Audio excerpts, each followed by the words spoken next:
परमात्मा ने इतना सुंदर शरीर बनाया, सब कुछ दिया, हाथ पैर नाक कान मुंह, इतना बुद्धिमान बनाया। इसके बाद जबरदस्ती हम राक्षसों वाली प्रवृत्ति यदि धारण करें तो उसका क्या दोष है?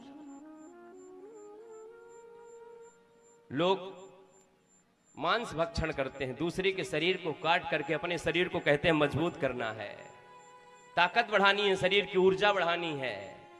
किसी जीव को खाने के बाद तुम्हारे शरीर की ऊर्जा नहीं बल्कि तुम्हारे शरीर में कब्रिस्तान हो जाएगा। जब कोई मर जाता है तो उसका जब संस्कार होता है उसके बाद उसकी एक समाधि बनाई जाती है, कब्र बनाई जाती है। और जिन जीवों को खा लेते हैं उनकी कब्र कहां होती है, उनकी समाधि कहां होती है? वो सब तुम्हारे अंदर बन जाती है। जीव हत्या महापाप है, जियो और जीने दो। चींटी से लेकर के हाथी तक परमात्मा की एक दिव्य रचना है।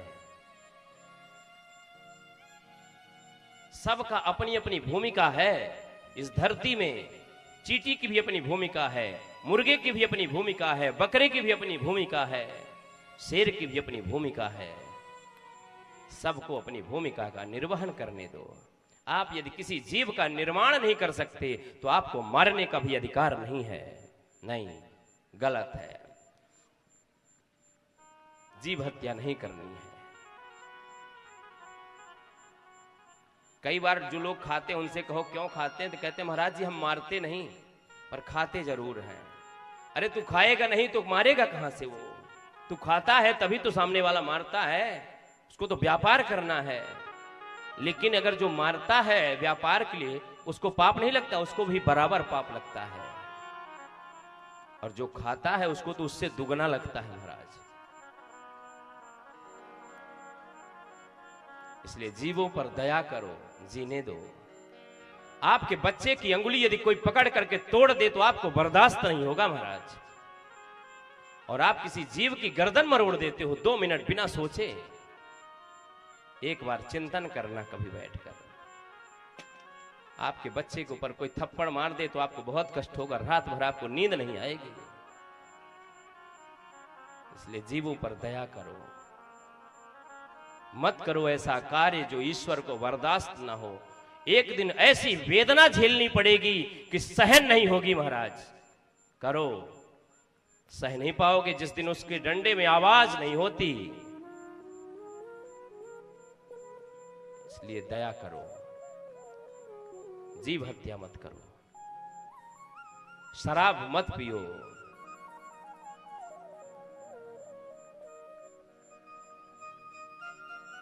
कोई मांस खा करके ताकतवर नहीं होता है।